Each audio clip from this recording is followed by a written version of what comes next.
Goeiedag aan almal. Baie welkom by sessie 5 van ons aanlyn Bybelskool Die Bybel vir vandag. En vandag gaan ons 'n Bybelse verhaal lees. Ons gaan by verhale in die Bybel uitkom. Ek wil net weer so 'n bietjie teruggaan na ons vorige sessies. Ons reeks gaan juis oor hoe God met ons praat en die groot waarde van die Bybel. Maar dat die Bybel 'n boek is met soveel diepte.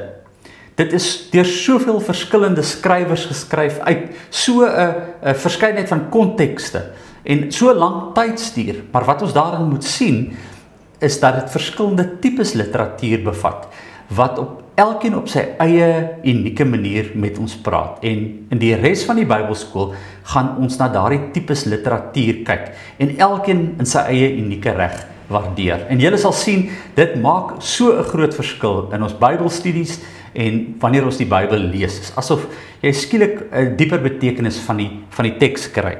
So vandag gaan ons na verhale kyk. So ons gaan na verhale kyk, ons gaan na profesie kyk, ons gaan in die volgende sessies kyk na wysheidsliteratuur, ons gaan kyk na die evangelies, na die briewe en na soveel ander tipes literatuur. Elkene wat op sy eie unieke manier gelees en verstaan moet word. En ek hoop dat elkeen van hierdie kort sessies vir jou so 'n riglyn gaan gee.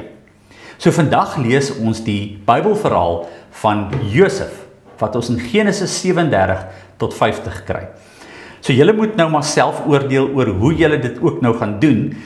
Dit is tog baie belangrik dat jy hierdie verhaal lees, of voor die sessie gelees het, of miskien om na die sessie lees, of miskien oordeel julle as groep, dat julle hierdie gedeeltes om in 2 bietjie kan deel.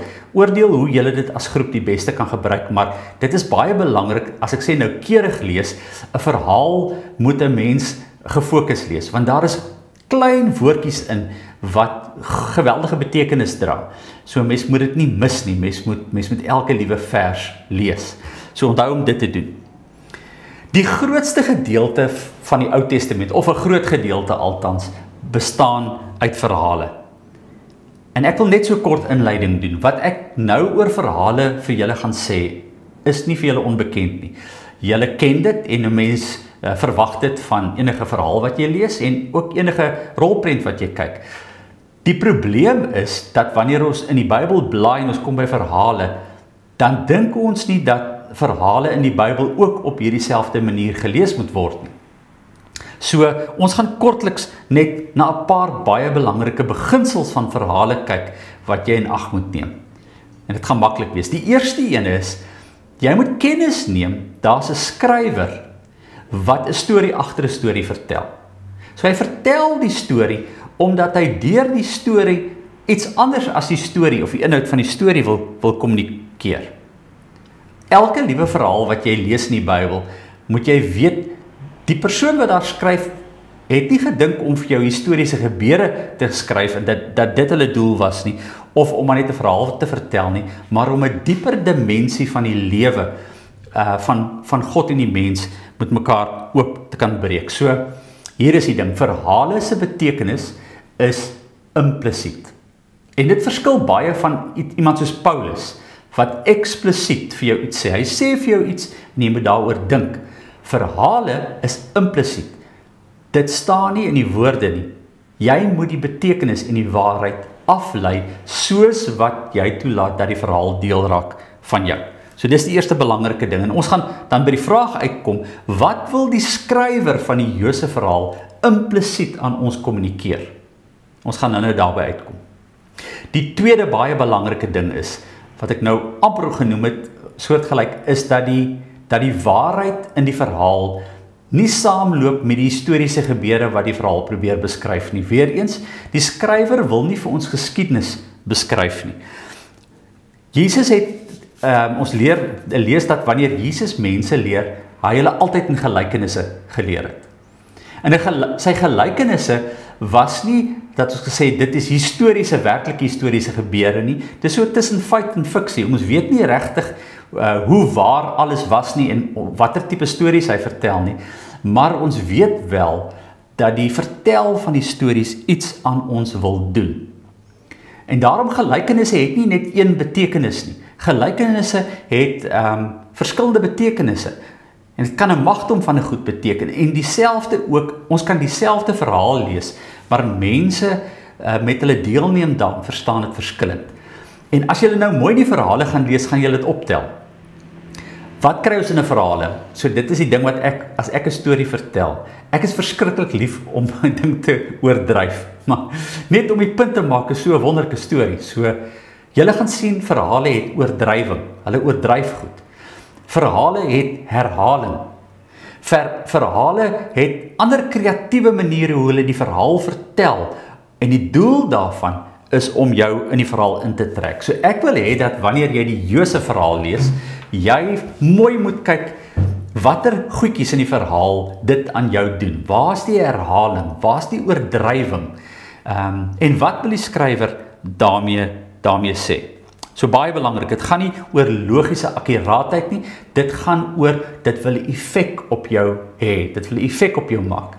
En weet julle toe ek daaraan dink, toe besef ek, ons dink baie logies oor goed, maar dikwels het groot probleme en groot uitdagings, het nie logiese antwoorde nie. En die antwoord lê eintlik in die effek wat dit op jou het, en waar dit jou heen vat. En daar kry jy jou stuk waarheid, as wat jy nou net 'n beginsel daaruit gaan haal. Die derde ding is iets baie maklik wat ons almal ken. Elke storie en 'n verhaal, of dit 'n sepie is, of 'n rolprent is, en selfs 'n Bybelse verhaal, het 'n struktuur. En in die struktuur kan jy die verloop van die verhaal sien. So elke verhaal begin met 'n begin, uit 'n middel en uit 'n einde. Die begin altyd op dieselfde manier. Jy word aan die karakters blootgestel en jy word aan die konteks blootgestel om net vir jou so 'n oorsig te gee, en dan is daar so 'n klein waarskuwingkie van iets wat kom. En ons gaan dit by die Josef verhaal ook sien. Ons gaan nou deur hierdie momente gaan in die Josef verhaal. Die tweede een is iewers in die verhaal weet jy, hier kom dit. Hier kom moeilikheid, hier kom 'n komplikasie. En die komplikasie skep spanning en dit trek jou in. Die derde deel van die verhaal is die komplikasies het nog verdere komplikasies, wat dan tydelik opgelos word, maar nog net meer komplikasies bring. En so trek die verhaal ons dieper in 'n groter kompleksiteit van goed wat gebeur. Dit maak jou gedagtes oop vir nog betekenisse. En dan, dis in hierdie opbou van hierdie spanning wat jy dan nou kry, herhaling of oordrywing of ander verhaaltegnieke. En dan die hoogtepunt. Hy is gewoonlik so aan die einde van die verhaal, is, ons almal weet, hy moet ontknoop. En ons vra, gaan hy 'n goeie einde hê, of gaan hy 'n slegte einde hê? En as die ontknoping plaasvind, is dit 'n oomblik van skielike insig. En daai insig in die Josef verhaal gaan julle ook sien, jy kan dit nie in woorde beskryf nie, want dit vat jou wese en dit doen iets binne in jou. En dan die laaste moment van 'n verhaal wat ons dikwels nie raak sien in die Bybel nie, en dit is die transisie. Elke liewe verhaal het 'n transisie na 'n volgende verhaal. So daar's so 'n skakeltjie tussen die verhale.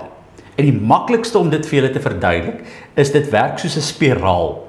Die verhaal begin en dan maak hy 'n draai en hy bou op tot 'n hoogtepunt en hy ontknoop. En dan is daar 'n transisie. So iets het jy in die verhaal geleer en dan die volgende verhaal begin weer die spiraal. Maar daar's 'n verband tussen die eerste boodskap en die tweede boodskap. So die storie herhaal die hele tyd. Dieselfde storie speel af. En ek wil dit nou vir julle probeer verduidelik aan 'n baie eenvoudige beginsel rondom Genesis, wat jou miskien gaan help om dit te verstaan. So kom ons kyk net, Genesis kan jy in 2 dele verdeel. Genesis 1 tot 11 en Genesis 12 tot 50. So ek illustreer nou hierdie beginsel met julle. Genesis 1 tot 11 noem ons die voorgeskiedenis. En die grootste fout wat ons maak, is om te dink, hierdie was vir ons geskryf gewees om vir ons te vertel, presies hoe hemel en aarde ontstaan het. Gaan lees mooi Genesis 1 tot 11. Die doel daarvan was om 'n inleiding vir die Bybel te kan gee, want die hele res van die Bybel ontknoop in hierdie eerste 11 hoofstukke. En dit is, God se skepping is goed. Die mens is kompleks en breekbaar en vernietig goed. God kom en hy wil herstel. Hy kom eintlik op 'n plek, onthou julle met Noag wat hy sê, maar ek gaan julle uitwis. So die mense dade bring hom op 'n plek van uitwissing. God reageer en sê, ek is God. Ek is nie 'n mens soos julle nie. En daarom bewys ek genade. En dan kry ons herskepping. So die hele Genesis 1 tot 11 is 'n herhaling van daardie ritme.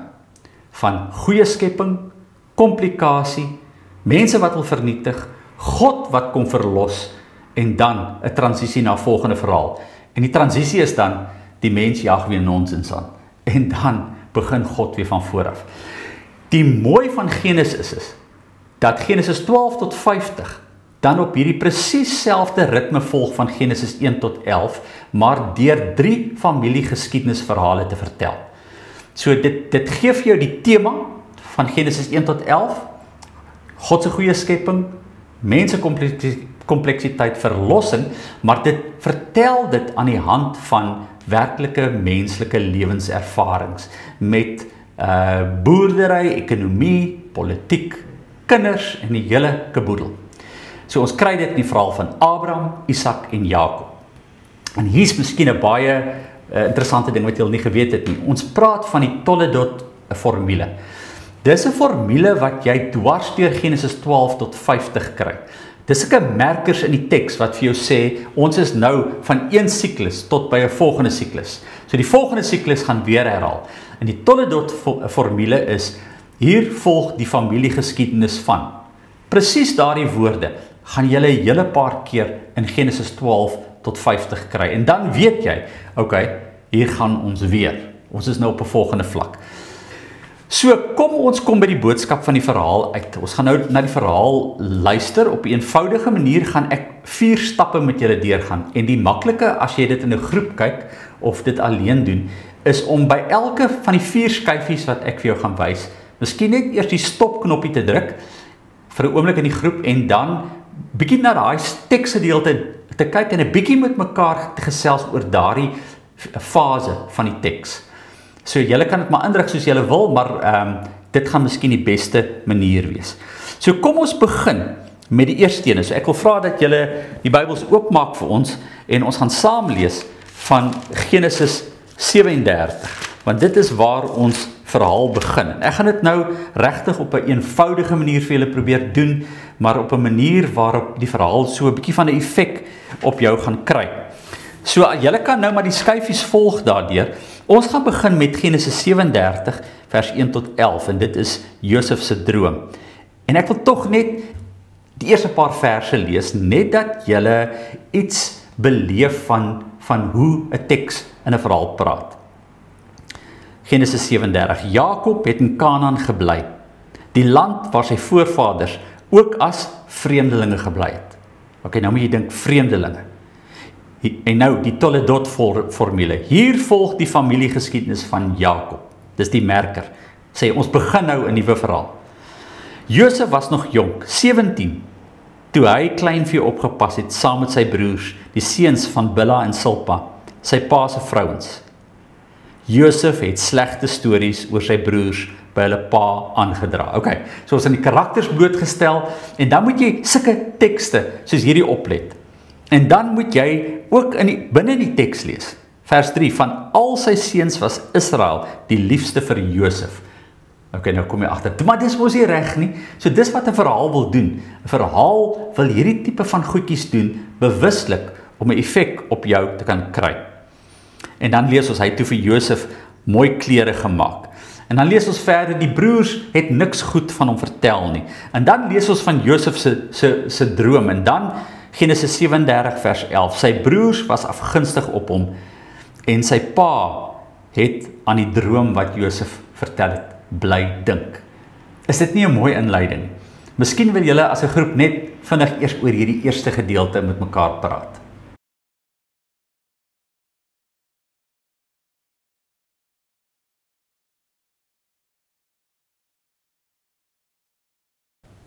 Dan bring dit ons by die tweede gedeelte van die verhaal, en dit is die opbou van die spanning.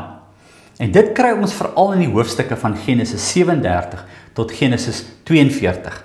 En hier in Genesis 37 kan julle sien, dit begin as die storie dan vertel word dat sy broers op hom afgunstig was en dat hulle hom toe aan Midianiete verkoop het, van die broer ontslaag geraak. En dan die 37 vers 33 vertel dat hulle dan aan hulle pa gesê het, wilde diere het hom opgeëet, en dan kry jy hierdie groot verlies van Jakob, wat huil oor sy seun wat weg is. En dan kry ons die verhaal van Juda en Tamar, Genesis 38, maar dan in Genesis 39 skuif die verhaal na Egipte toe.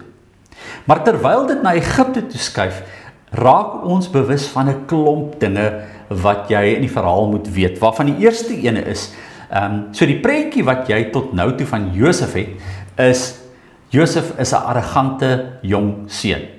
En sy arme broers, so aan wie se kant is julle? Gestel nou julle weet nie waaroor die droom gaan nie. Die mense in die verhaal moet dink is net 'n gewone droom. Maar ons weet mos nou, deur die droom wil God praat. Hy wil iets sê. Nie net vir Jakob en vir Josef en sy broers nie, maar vir iemand meer. Het 'n baie groter boodskap. Maar die eerste indruk wat mens kry is, mense het simpatie vir Josef se broers. Maar dan moet julle ook onthou, hier lê iets oor Jakob.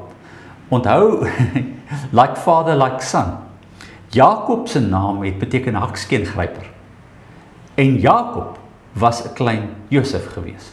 Hy het almal lieg en bedrieg om sukses in sy lewe uit te kan kry. En in sy hoë ouderdom het hy eers verander. En nou begin jy wonder, begin Jakob, jy kan dit in die verhaal sien, Jakob sê, weet wat nou gebeur? Die Here is nou besig om my te straf oor al die goed wat ek in my lewe verkeerd gedoen het. Iewers haal skuld vir Jakob in. En miskien sien hy dat daar, hy trek sy een seun voor, en hy sien die spanning wat loop, want daai spanning loop ook in sy voorgeslagte. Tussen kinders kan julle daai spanning ook sien. So, neem dit ook in ag terwyl dit gebeur, maar dan skuif ons verhaal na Egipte toe. En skielik raak die verhaal 'n groter kwessie. Dit raak nie net 'n familiegeskiedenis nie, maar dit begin vir ons vertel van 'n ekologiese krisis, van 'n droogte. En hoe Josef dan in die verhaal vervleg word om 'n oplossing vir hierdie droogte te kan kry. En so bou die spanning op in Genesis 39 en 40 en 41. En nou kom julle agter, soos wat jy die verhaal lees, verander die arrogante Josef na 'n volwasse karakter. Hy leer op die harde manier. Hy is nie meer die arrogante jongman wat hy was nie, maar deur die swaar kry, leer hy iets in sy lewe.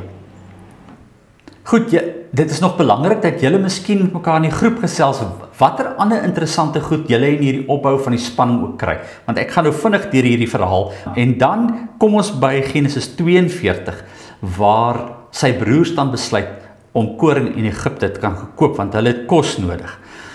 En dan ontvou die spanning en loop die spanning op. En ek as kind kan altyd onthou hierdie ding van Benjamin. Ek wil hê julle miskien as groep net tot hierdie opbou van hierdie spanning praat oor hierdie gedeeltetjie, en dan gaan ons by die derde gedeelte kom, die ontknoping gedeelte.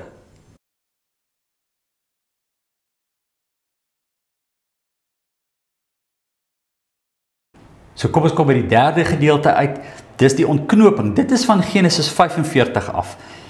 En dit is waar Josef aan sy broers bekend maak wie hy is. So julle kan sien, daar so iets van 'n spyt in hom, so spitefulness. Hy wil hulle laat swaar kry, hy wil hulle laat ly, hy maak dit moeilik vir hulle. En die verhaal vat vir jou, sê, miskien wil hy hulle toets, of hulle regtig verander het. Miskien is daar bietjie haat wat hy moet verwerk, of emosies wat hy moet verwerk, maar dan Genesis 45, hy kan dit nie meer uithou nie. En ek lees dit vir ons, en weet julle, van die hele Bybel is dit vir my van die mees aangrypende verhale oor hoe God vandag met ons werk, en by watter punte God ons uitbring, ontknopingspunte, en ek wil dit sommer vir ons net lees. Genesis 45, Josef kon homself nie langer bedwing voor die mense wat hom bedien het nie. Hy het almal beveel om van hom af weg te gaan, en daar was van die wat hom gedien het, nie een by hom, toe hy hom aan sy broers bekend gemaak het nie. Hy het so hard gehuil dat die Egiptenaars en die mense in Farao se paleis dit gehoor het. En dan die ontknoping, een enkele vers. Toe sê Josef vir sy broers, ek is Josef, leef pa werklik nog? Kan jy voel wat hierdie teks aan jou doen? Ek wil klaar op hierdie punt, resoneer dit op soveel maniere met ons, oor die realiteit van ons eie lewensverhale. En dan sê dit, sy broers kon hom nie antwoord nie, want hulle was te bang vir hom. Maar hy het vir hulle gesê, kom na my toe. En toe hulle nader kom, sê hy, ek is julle broer Josef. Julle het my verkoop, en ek is Egipte toe gebring. En nou julle, hier vers 5, saam met die ontknoping, lê hierdie ongelooflike insig. As julle net dink, al hierdie ervarings wat met hom gebeur het, interpreteer hy, en hy sê die volgende vir hulle. En onthou, want hulle het sleg gevoel, gedink, wat het ons aangevang? Hy sê, maar julle moet nou nie sleg voel of bang wees, omdat julle my verkoop het nie, want God het my voor julle uitgestuur om lewens te red. Om julle lewens te red, om ander lewens te red. Ek kan bitter wees en ek kan vir julle kwaad wees, maar die Here wat ons aanbid, het die vermoë om gebrokenheid om te draai, nie net in heelheid nie, maar na iets besonders toe. En dan julle, net voor die transisie na die volgende verhaal toe, lees ons hierdie gedeeltjie dikwels mis. Dis 'n pragtige gedeelte. Dit is Genesis 50 vers 15. Kyk net daarna. So, na alles, na die mooi uitkoms, na die ontknoping, na die vergifnis en na die goeie van die verhaal, kry ons hierdie stukkie teks waar die broers gewonder het toe Jakob oorlede is of dit nie dinge gaan verander nie en of Josef nie maar dit alles gedoen het ter wille van hulle pa Jakob nie en daar miskien 'n groot stuk grief nog in hom geleef het. So toe Jakob sterf, die volgende. Na hulle pa se dood het Josef se broers gevra. En as Josef nog steeds 'n grief teen ons het en ons nou gaan terugbetaal vir al die kwaad wat aan ons gedoen het. En daarom het hulle boodskap na hom toe gestuur. Voor sy dood het hy ons vader beveel, julle moet vir Josef vra om tog die groot misdaad teen hom, die onreg wat julle aan hom gedoen het, te vergewe. Vergeef ons tog nou die misdaad, ons dien ook die God van die Vader. En dan weer, ons lees dat Josef die eerste keer gehuil het toe hy sy broers gesien het, en dan lees ons hierdie teks mis, Josef het gehuil oor wat hulle vir hom laat weet het. Ja, ons mis hierdie teksie. 'n Teks wat met ons oor versoening praat, jare nadat die ontknoping eintlik plaasgevind het. En dan kry ons die transisie. En die transisie is die einde van die verhaal, wat jou dan wil indra in die volgende verhaal. En dit is presies wat in Genesis 50 vanaf vers 22 gebeur. En wat man net eintlik die teks wil doen, is om te sê, het iets gebeur, en dan wil ons dit indra in die volgende verhaal, om te sê, hoe gaan God die pad met ons verder stap? En dan lees ons die baie bekende storie van Exodus. Hoe hulle in Egipte gekom het, maar slawe geword het, en hoe God hulle uit slawerny uit bevry het. Maar weer dieselfde ritme, wat spanning wek. God se goeie doel met ons, mense gebrokenheid. Vraag wat gaan gebeur? God wat ingryp en nie vernietig nie, maar genees, ons by versoening uitbring, ons by heling uitbring. Net dat dit weer herhaal en God ons weer herskep. So die hele Ou Testament loop met hierdie spiraal van wat ons nou van gepraat het. So ek wil hê julle moet vir my kyk net na die volgende aanhaling. Kom ons praat net oor wat wou die skrywer hiermee sê. En die stukkie wat ek vir julle wil vra, hoe is God vandag in ons wêreld teenwoordig? Die verhaal praat op 'n besondere manier met ons daaroor. En toe het Walter Bregeman die volgende vraag gevra, en ek wil hê, julle kan net eers as groep die stopknoppie druk en miskien net hierdie vraag ook beantwoord. Is God relevant to a social situation in which human control seems established and sufficient? Is God nog relevant vir 'n wêreld waar menslike beheer alles gevestig het.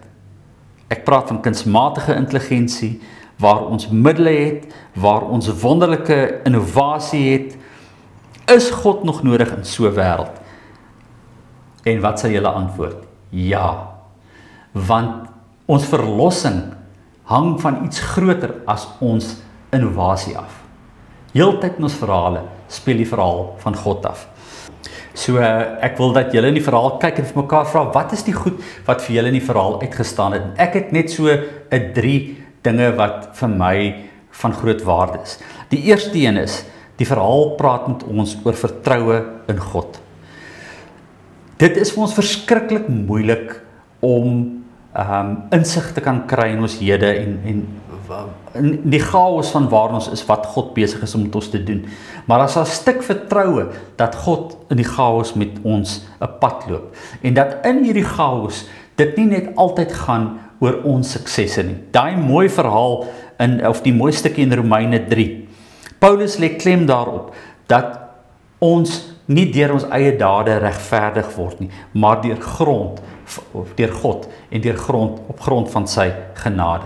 En hierdie tema van God se genade, wat groter is as mense se dade, echo reg deur die aardsvader verhaal en is baie belangrik. So, al maak ons foute, God se genade is groter, wat ons tot versoening kan bring, insig kan bring, en wat ons tot 'n nuwe skepping kan bring. Die tweede ene wat duidelik in die verhaal kom, is God is in beheer van 'n wêreld. Dit is asof God in die Josef verhaal so 'n bietjie op die agtergrond is. Wat op voorgrond is 'n klomp goed. Ons het met Midianiete te doen. Ons het met Jakob te doen. Ons het met hongersnood te doen. Ons het met ekologiese krisis te gaan doen.